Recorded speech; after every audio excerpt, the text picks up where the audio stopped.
The hot sun beat down on Colony Prime's refugee camp as 7-year-old Wu Jin kicked rocks along the dusty path. His father had been stationed here for 3 months now, and Wu Jin was getting tired of the same boring routine every day. The camp was full of aliens from different worlds, all waiting for new homes after their planets were destroyed in the war. That's when he saw her. A small blue figure sat alone by the water treatment facility, drawing patterns in the dirt with her finger. She looked about his age, but her skin shimmered with tiny blue scales that caught the sunlight like jewels. Her hair was white as clouds, and when she looked up, Wu Jin saw the biggest silver eyes he'd ever seen. "Hey, what are you doing?" Wu Jin asked, walking over to her. The girl looked scared at first, then pointed to her drawings. They were beautiful, swirling patterns that looked like ocean waves. "I draw home," she said in broken human language. "Miss water, miss deep places." "I'm Wu Jin," he said, sitting down next to her. "What's your name?" "Nala," she replied softly. "From oceanic people. We live in water on Old World." Before Wu Jin could ask more questions, 3 older human kids came running over. They were the camp bullies, always looking for someone to pick on. "Look at the fish girl," one of them laughed. "Why is she so blue? Did she fall in paint?" "Maybe she's sick," another kid said. "Don't get too close, Wu Jin, or you might turn blue too."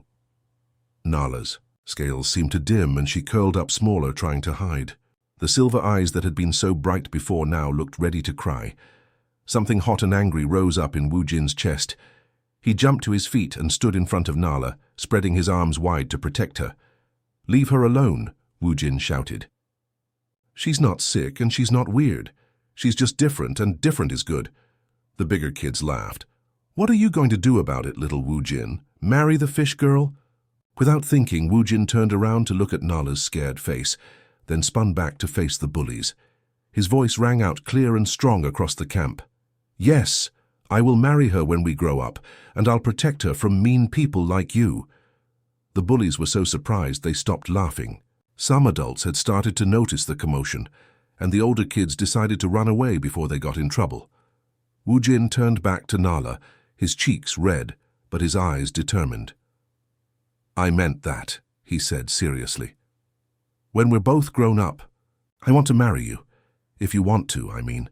Nala's scales began to shimmer brighter again and her silver eyes sparkled.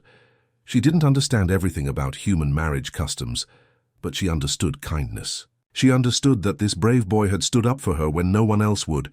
You really protect Nala?" she asked, her voice full of wonder. "Always," Wu Jin promised, holding out his hand. "Friends forever, okay? And maybe more when we're older." Nala took his hand with both of hers. Her skin was cool and smooth, like touching the surface of a calm lake. "Nala likes Wu Jin," she said, smiling for the first time since he'd met her. "In oceanic way, this means heart promise." From that day forward, Wu Jin and Nala were inseparable. Every morning, he would find her by the water facility, and they would explore the camp together. She taught him oceanic words, and he helped her with human language. Other kids slowly stopped being mean when they saw how happy Nala was with her protector nearby, but neither of them knew that their childhood promise would soon be tested by the vast emptiness of space itself. 3 years had passed like a beautiful dream. Wu Jin was now 10 years old, and his friendship with Nala had grown stronger every single day. They spent their mornings exploring the camp together, their afternoons learning each other's languages, and their evenings sitting by the water facility, watching the 2 moons rise over Colony Prime. Nala had grown too. Her blue scales now shimmered with different colors when she was happy, and she could speak human language almost perfectly. The other kids in the camp had stopped teasing her long ago. In fact, many of them now thought she was the coolest person around, especially when she showed them how she could hold her breath underwater for almost an hour. But Wu Jin's favorite thing was how Nala's silver eyes would light up whenever she saw him coming. She would wave with both hands and call out his name in her musical voice that sounded like ocean waves. Everything was perfect until that terrible morning in spring. Wu Jin's father, Commander Park, came home from his office with a serious look on his face. He sat down at their small kitchen table and called Wu Jin over. "Son, I need to tell you something important," his father said gently. "We're being transferred to the Outer Rim systems. I'll be commanding a new base there." Wu Jin felt his heart drop into his stomach. "What does that mean, Dad?" "It means we have to leave Colony Prime. Tomorrow." "Tomorrow?" Wu Jin's voice cracked. "But what about Nala? What about my friends? This is my home." His father's eyes were sad but firm. "I know this is hard, Wu Jin, but this is how military life works. We go where we're needed, and right now they need me on the frontier." That night, Wu Jin couldn't sleep. He snuck out of their housing unit and ran to the water facility where he always met Nala. She was there waiting for him, as if she somehow knew he would come. "Nala," he said, his voice shaking, "I have to tell you something terrible." She looked at his face and immediately knew something was wrong. Her scales dimmed to a deep blue color that Wu Jin had learned meant sadness. "You leaving?" she said, quietly. It wasn't a question. "How did you know?" "Oceanic people feel heart changes in friends," she explained. "Your heart feels like breaking ocean. Mine too." They sat together by the water in silence for a long time. Finally, Wu Jin spoke up. "I don't want to go, Nala. This isn't fair." "Life not always fair," she said, putting her cool hand on his arm. "But promise still strong, yes? Heart promise not break with distance." Wu Jin nodded, trying not to cry. "I promised I would marry you when we grow up, and I meant it. I'll come back, Nala. I don't know how or when, but I will come back for you." The next morning came too quickly. The transport ship was massive, designed to carry hundreds of military families to their new assignments. Wu Jin's parents were busy loading their belongings, but all Wu Jin could think about was saying goodbye to Nala. She was waiting at the landing pad, with tears streaming down her blue cheeks. In her hands, she held something small and precious. "This, for you," she said, placing a beautiful spiral shell in his palm. "From my homeworld. My grandmother gave to me before we escape. Now I give to you." The shell was smooth and white, with hints of blue and silver inside. It felt warm in Wu Jin's hand, like it had its own heartbeat. "Nala, I can't take this. It's too important to you." "That why you must take," she said firmly. "When you look at Shell, you remember Nala waiting. When Shell gets warm, that means Nala thinking of you." "All passengers aboard," the ship's captain announced over the loudspeaker. Wu Jin hugged Nala, tight, breathing in her ocean scent one last time. "I will come back," he whispered in her ear. "That's not just a promise anymore. That's a vow." As the transport ship lifted off into the purple sky, Wu Jin pressed his face against the small window. He could see Nala getting smaller and smaller until she was just a tiny blue dot.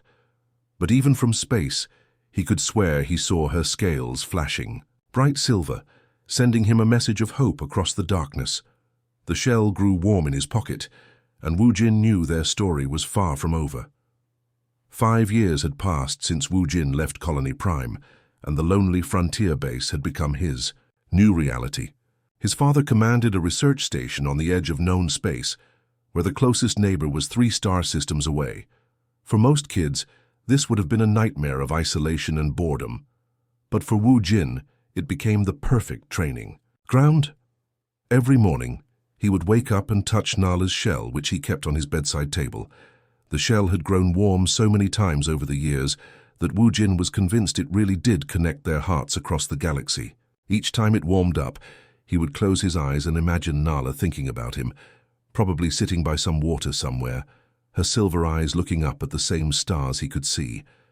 The frontier base had an incredible library of alien cultures and species information.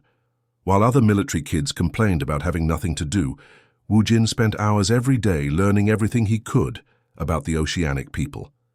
He discovered that they had once been master engineers, building incredible underwater cities that could withstand the pressure of the deepest ocean trenches.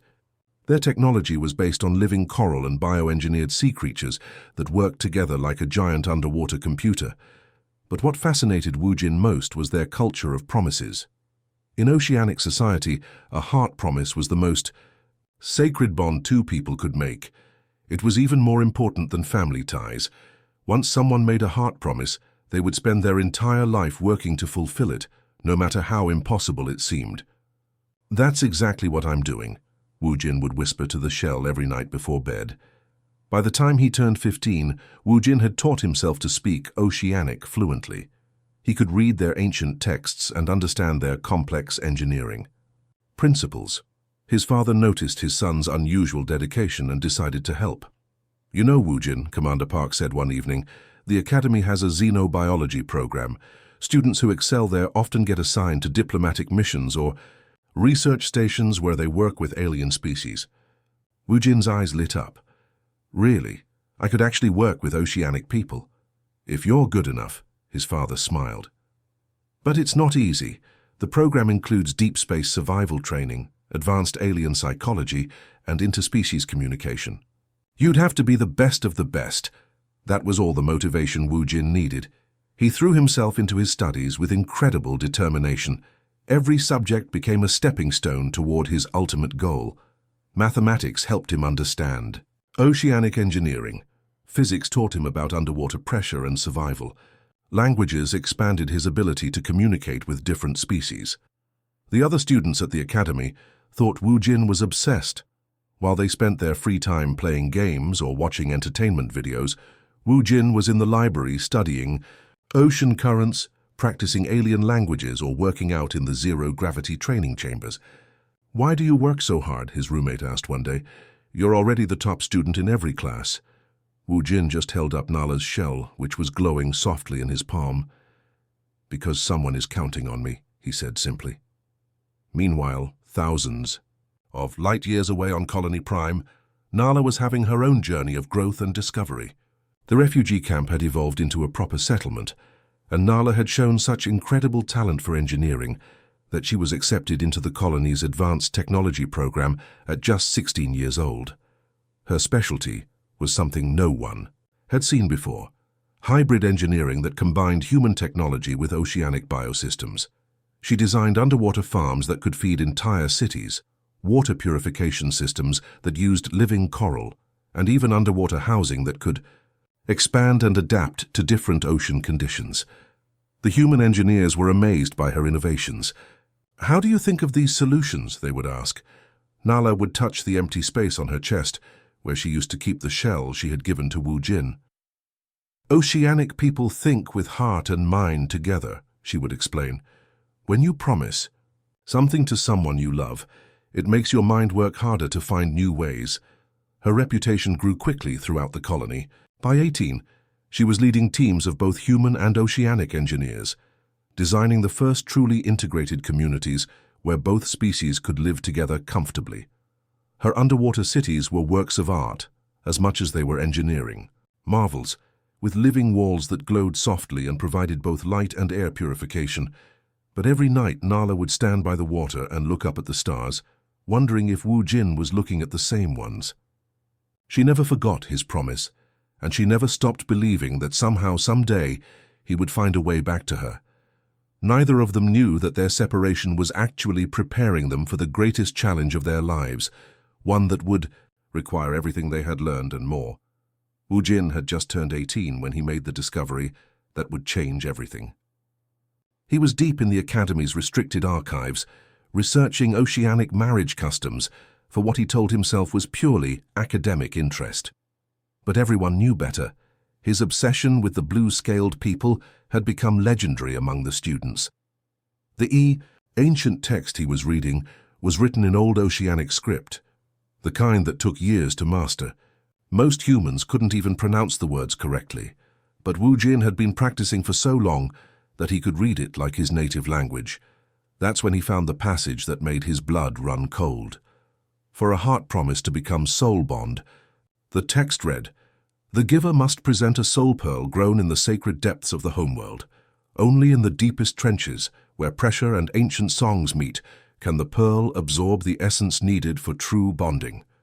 Wu Jin stared at the words, reading them over and over again. His hands started shaking as the full meaning hit him. The oceanic homeworld had been destroyed 8 years ago during the war. Everyone knew that. It was a dead planet now, blasted with radiation and toxic chemicals that had poisoned everything living. The oceans that once teemed with life were now acidic graveyards where nothing could survive. "No," Wu Jin whispered to himself. There has to be another way. He spent the next 3 days going through every piece of oceanic literature he could find. He contacted professors, researchers, even tried to reach some of the oceanic elders living in other colonies. The answer was always the same. Without a soul pearl from the homeworld, an oceanic person could never truly bond with someone from another species. It wasn't just tradition, it was biology. The pearls contained special minerals and living microorganisms that helped oceanic people connect with their partners on a deeper level. Professor Kim, his xenobiology teacher, found Wu Jin in the library at 3 in the morning, surrounded by stacks of books and looking like he hadn't slept in days.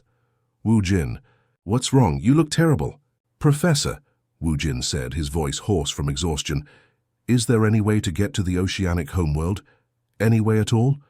Professor Kim sat down slowly, his face growing serious. "Son, that planet is a death zone. The radiation levels are so high that even our best protective suits would fail within hours. The water is so toxic that it would dissolve human skin in minutes. But what if someone could find a way? What if there was special equipment or—" "Wu Jin, listen to me." "Professor." Kim's voice was gentle but firm. 17 different rescue missions tried to reach that planet in the first year after the war. Scientific teams, military units, even some desperate oceanic volunteers. None of them came back. Not one. Wu Jin felt like the world was crashing, down around him. So it's impossible. The planet's core is still unstable from the bombing. Massive earthquakes happen every few hours. The atmosphere is filled with poisonous gas. And the deepest parts of the ocean, where these soul pearls would be found, are under so much pressure that even oceanic people couldn't survive there now. That night, Wu Jin sat in his dorm room holding Nala's shell. For the first time in years, it felt cold in his hands. He thought about her waiting for him on Colony Prime, probably designing her beautiful underwater cities, and believing that he would somehow find a way to keep his promise. His roommate found him there the next morning, still staring at the shell. "Dude, you look like someone died. What happened?" Wu Jin told him everything, about Nala, about the promise, about the soul pearl that was impossible to get. His roommate listened quietly, then shook his head. "Man, that's rough. But maybe it's a sign, you know. Maybe you're supposed to find someone from your own species." "You don't understand," Wu Jin said firmly. "I made a heart promise. In oceanic culture, that's more sacred than anything else in the universe. I would rather die trying than break that promise." His roommate looked at him like he was crazy. "Wu Jin, be realistic. No human has ever survived a trip to that planet. It's been 8 years since the war ended, and the place is still a radioactive wasteland." But as Wu Jin sat there, something began to change in his mind. Instead of despair, he started to feel a strange kind of determination. Every adult, every expert, every authority figure was telling him it was impossible, but humans had a long history of doing impossible things. They had traveled to the stars when everyone said it couldn't be done. They had survived on planets that should have killed them. They had made friends with alien species that once considered them enemies. Maybe, just maybe, there was a way. "I need to start researching," Wu Jin said quietly. "Researching what? How to survive on a dead planet." For 2 entire years, Wu Jin became the Academy's most talked-about student, but not for the reasons most people wanted to be famous. While his classmates were planning normal careers in diplomacy or research, Wu Jin was designing equipment for what everyone called the suicide mission. His dorm room looked like a mad scientist's laboratory. The walls were covered with blueprints, chemical formulas, and detailed drawings of underwater breathing apparatus. His desk was cluttered with prototype breathing masks, water filters, and strange-looking suits made from materials nobody had ever seen before. "Wu Jin, you're scaring people," his roommate said one morning, stepping carefully around a half-built diving suit. "The other students think you've lost your mind." "Maybe. I have," Wu Jin replied, not looking up from his work. He was carefully connecting human oxygen recycling technology with what looked like living tissue from oceanic breathing organs. But crazy people sometimes accomplish things that sane people can't. The breakthrough came during his advanced xenobiology. "Class, Professor Kim was explaining how different species had adapted to survive in extreme environments when Wu Jin suddenly raised his hand. "Professor, what if we could combine human technology with oceanic biology, not just copying their designs, but actually creating a hybrid system?" The classroom went quiet. Professor Kim looked interested but concerned. "What exactly are you thinking, Wu Jin?" "Oceanic people can breathe underwater because they have special organs that filter oxygen directly from water. But they can't handle radiation or toxic chemicals. Humans have developed amazing protective technology, but we can't survive underwater for long periods." Wu Jin stood up, his eyes bright with excitement. "What if we could create a breathing system that uses human engineering to filter out radiation and toxins, but uses oceanic biological principles to extract oxygen from water?" Professor Kim was quiet for a long moment. "That's actually not completely insane, but it would require living tissue samples from oceanic donors, and the bioengineering would be incredibly complex." "I've already contacted the oceanic community on Colony Prime," Wu Jin said. "They're willing to help." Word of Wu Jin's project spread quickly through the academy. Some professors thought he was brilliant. Others thought he was wasting his time on an impossible dream. But everyone agreed that his determination was unlike anything they had ever seen. Commander Hayes, the academy's director, called Wu Jin into his office one afternoon. "Son, I've been watching your progress for months now. Your professors tell me you're developing some kind of extreme environment survival system." "Yes, sir," Wu Jin replied, sitting up straight. "Mind telling me why? This seems like a lot of work for a theoretical project." Wu Jin took a deep breath. He had been dreading this conversation, but he knew it was coming eventually. "Sir, I intend to travel to the oceanic homeworld to retrieve a soul pearl." Commander Hayes stared at him for a full minute without speaking. "You want to go to the most dangerous planet in known space to dig around in toxic ocean trenches for a piece of jewelry?" "It's not jewelry, sir. It's the only way I can honor a promise I made to someone very important to me." "Wu Jin, that planet has killed every person who's tried to land there.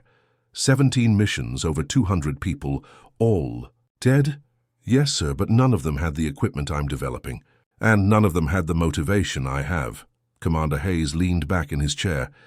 "What makes you think you can succeed where trained military specialists failed?" "Because they were trying to survive on that planet using only human technology," Wu Jin explained. "I'm creating something new, something that combines the best of both species." Over the following months, Wu Jin's project attracted attention from across the galaxy. Oceanic engineers sent him biological samples and ancient blueprints. Human scientists shared their most advanced protective technologies. Even species that had never worked with humans before offered their expertise. The most surprising support came from an unexpected source. Ambassador Zenth, a representative of the crystalline mineral people, visited the academy specifically to see Wu Jin's work. "Your species interests us," the ambassador said, his crystal body chiming musically as he spoke. "Most beings accept limitations. Humans seem to view limitations as challenges to overcome." "Is that a good thing?" Wu Jin asked. "It is remarkable," Ambassador Zenth replied. "We have observed many species across the galaxy. Most achieve great things through superior natural abilities. Humans achieve great things through superior stubbornness." By the end of his second year of preparation, Wu Jin had created something that shouldn't have existed. His hybrid breathing system could filter radiation, neutralize toxins, extract oxygen from poisoned water, and even withstand the crushing pressure of deep ocean trenches. The suit itself was part machine, part living organism, creating a symbiotic relationship with its wearer. "It's beautiful," Professor Kim said, examining the finished prototype, "and terrifying. You've essentially created a suit that turns a human into a temporary oceanic person." "Will it work?" Wu Jin asked. Professor Kim was quiet for a long time. "Theoretically, yes, but Wu Jin, you understand that you'll be the test pilot. There's no way to know for sure until someone actually tries it." "I know," Wu Jin said, touching Nala's shell in his pocket. It had been warm almost constantly during the past few months.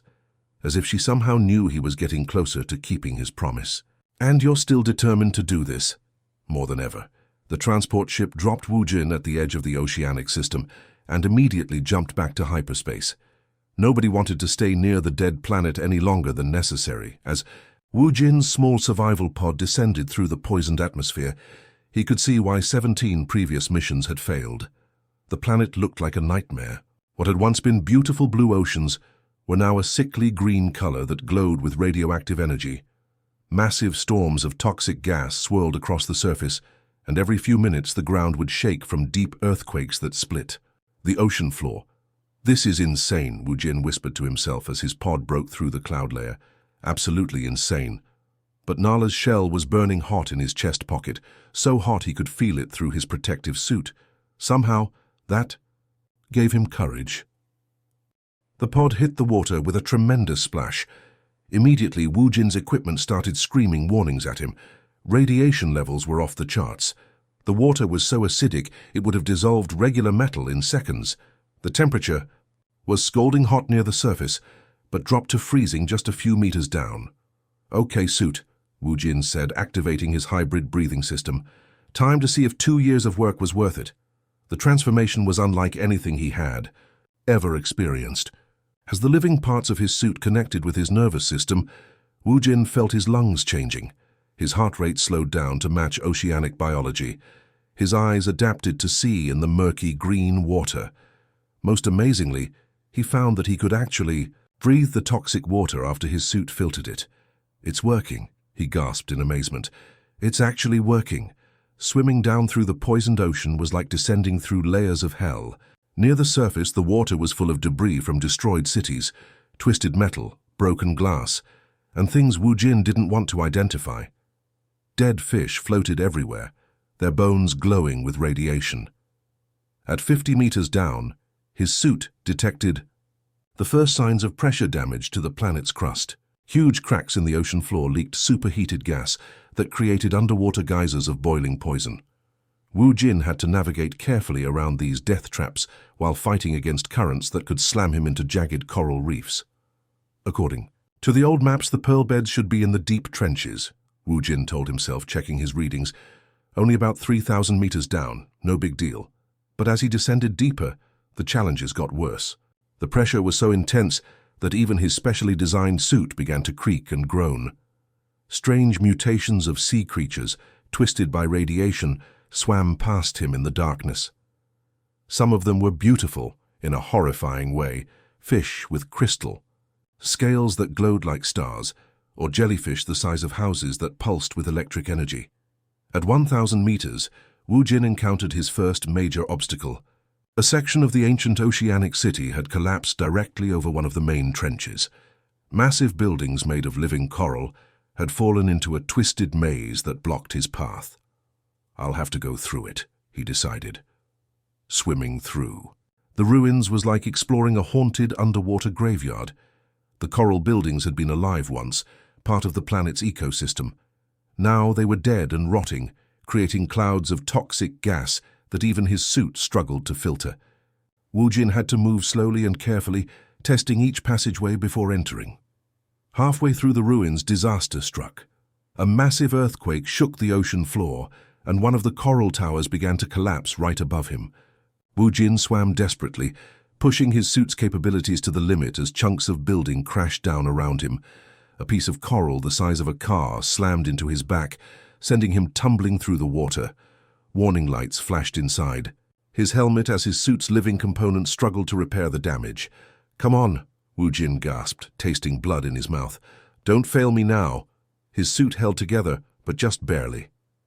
He could feel that some of the biological filters were damaged, which meant he was now breathing slightly toxic water.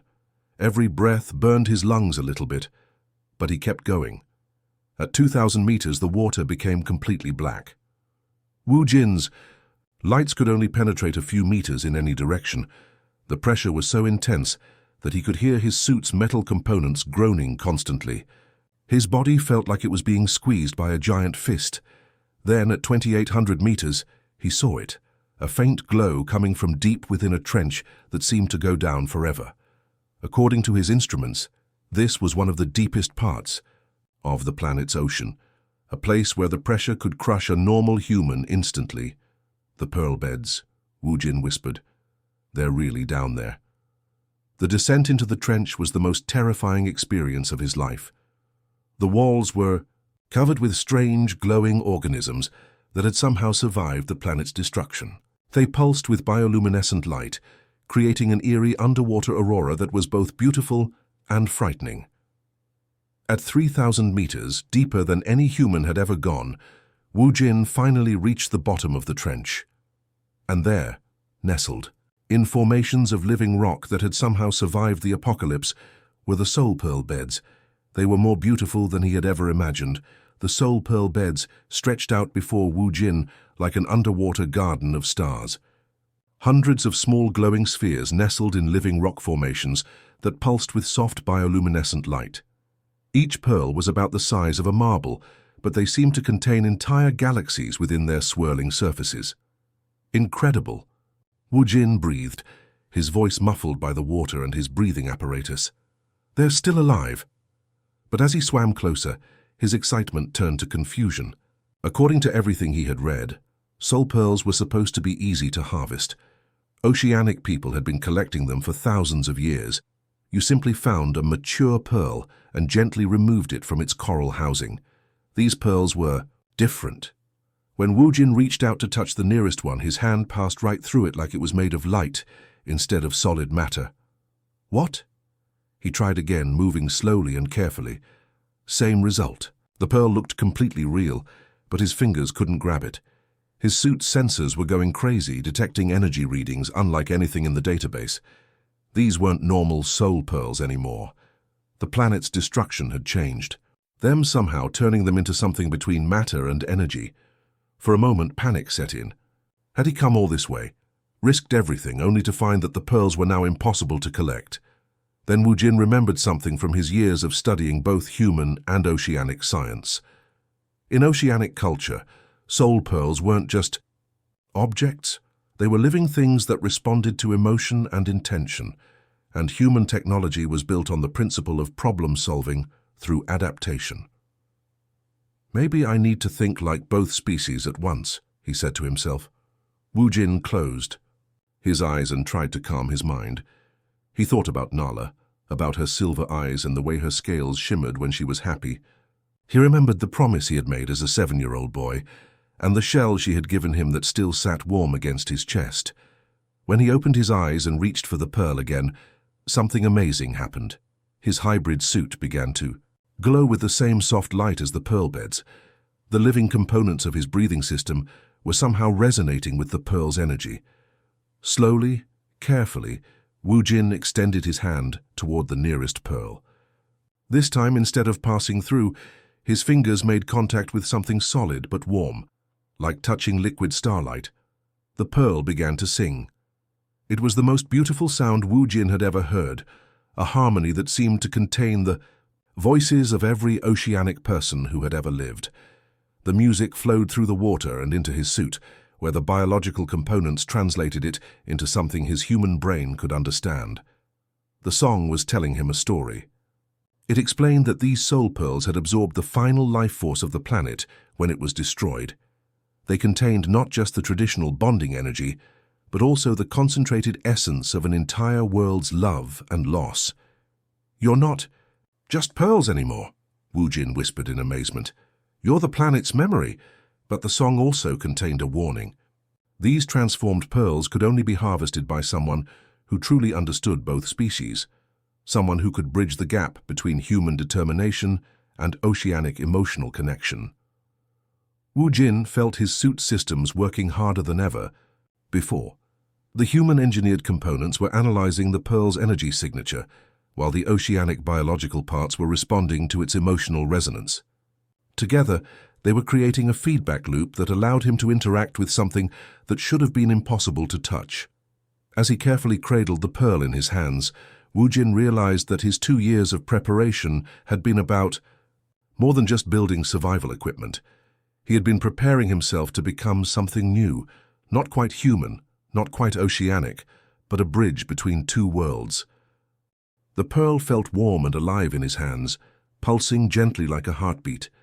As he held it, images flashed through his mind, memories that weren't his own.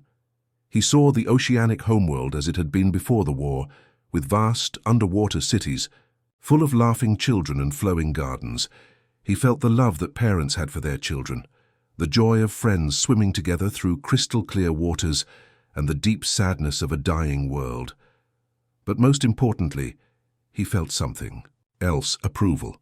The pearl was accepting him, recognizing that his love for Nala was real and deep enough to deserve this gift.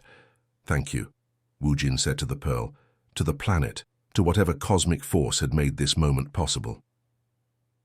As he prepared to begin his ascent, carrying the most precious cargo in the galaxy, Wu Jin noticed something wonderful. His suit's damaged filters were working better than ever. The biological components had somehow adapted and evolved during his interaction with the pearl beds, making him stronger and more capable than when he had arrived. The journey back to the surface would still be dangerous, but for the first time, since beginning this impossible mission, Wu Jin felt truly confident that he would make it home. After all, he had a promise to keep, and now he had the means to keep it. The soul pearl glowed softly in his protective carrying case as Wu Jin began. His long swim back toward the light, back toward Nala, back toward a future that had seemed impossible just hours before. The transport ship approached Colony Prime just as the system's twin suns were setting, painting the sky in brilliant shades of purple and gold. Wu Jin pressed his face against the small window, his heart pounding so hard he could hear it over the ship's engines. 8 years. It had been 8 long years since he had seen this place, since he had seen her. In his pocket, carefully wrapped in protective cloth, sat the most important object in the galaxy, at least to him. The soul pearl had been transformed by the colony's best craftsmen into something that honored both human and oceanic traditions. The setting was made from rare metals that could withstand the deep ocean pressures Nala loved, while the pearl itself had been shaped using ancient oceanic techniques that preserved its living energy. "Final approach to Colony Prime," the pilot announced. "All passengers prepare for landing." Wu Jin took a deep breath and touched the ring one more time. After everything he had been through, the years of study, the dangerous mission, the near death, the experience in the poisoned waters, this moment felt more terrifying than anything else. What if Nala had changed her mind? What if 8 years was too long to wait? What if she had found someone else? The spaceport was bustling with activity as usual, but Wu Jin barely noticed the crowds of humans and aliens moving around him. He had one destination in mind: the water engineering district, where he hoped to find the girl who had never left his thoughts. Colony Prime had changed dramatically since he had left. The small refugee settlement had grown into a thriving city with gleaming towers and beautiful parks. But the biggest change was in the harbor area, where incredible underwater structures stretched down into the ocean depths. "Excuse me," Wu Jin asked a passing technician. "I'm looking for the chief water engineer. Nala?" The technician's eyes lit up with recognition. "Oh, you mean Chief Nala? Everyone knows her. She's probably down at the Deep Gardens project. Take the submersible platform to level 7. As Wu Jin descended through the crystal-clear water in the transparent elevator, he got his first look at what Nala had accomplished. The underwater city was a masterpiece of engineering and art combined. Living coral walls provided both structure and beauty, while schools of colorful fish swam through carefully designed channels. Humans and oceanic people worked side by side in perfectly balanced environments that suited both species. "She did all this," Wu Jin whispered in amazement. "She actually did it." Level 7 was a vast underwater park where children from both species played together in specially designed pools and gardens. At the center of it all, directing a team of engineers as they installed a new biofiltration system, was a figure that made Wu Jin's breath catch in his throat. Nala had grown into a beautiful woman. Her blue scales now shimmered with patterns of silver and gold that indicated her high status in oceanic society. She moved with confidence and grace, clearly respected by everyone around her. But when she laughed at something one of her colleagues said, Wu Jin heard the same musical sound that had filled his dreams for 8 years. For a moment, He just watched her work, afraid to interrupt. She was explaining something complex about water pressure dynamics, using hand gestures that created small whirlpools in the water around her. Her silver eyes were bright with intelligence and passion for her work. Then, as if she sensed someone watching her, Nala turned around. Their eyes met across the underwater garden, and everything else seemed to stop. The other engineers kept working. The fish kept swimming. But for Wu Jin and Nala, the entire universe narrowed down to just the two of them.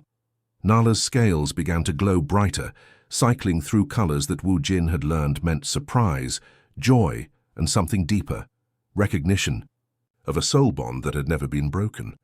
"Wu Jin," she said, her voice carrying clearly through the water. "Is it really you?" He swam toward her slowly, pulling off his breathing mask as his hybrid suit automatically adjusted to let him breathe the filtered water. "Hello, Nala. I told you I would come back." She met him halfway, and for a long moment they just floated there looking at each other. Nala had tears in her silver eyes, but she was smiling the most radiant smile Wu Jin had ever seen. "You kept your promise," she said softly. "You actually kept your promise." "I had help," Wu Jin replied, pulling out the small box that contained the ring. From an entire planet, actually. When Nala saw the soul pearl ring, her scales shifted to colors that Wu Jin had never seen before, deep blues and purples that meant awe and sacred recognition. In oceanic culture, she knew exactly what this meant and how impossible it should have been to obtain. "Wu Jin," she whispered, "how did you... The home world is dead, I know, but love isn't." He took her hands in his, feeling the familiar cool smoothness of her skin. "Nala, I've spent 8 years preparing for this moment. Will you marry me? Will you let me keep the promise I made when we were children?"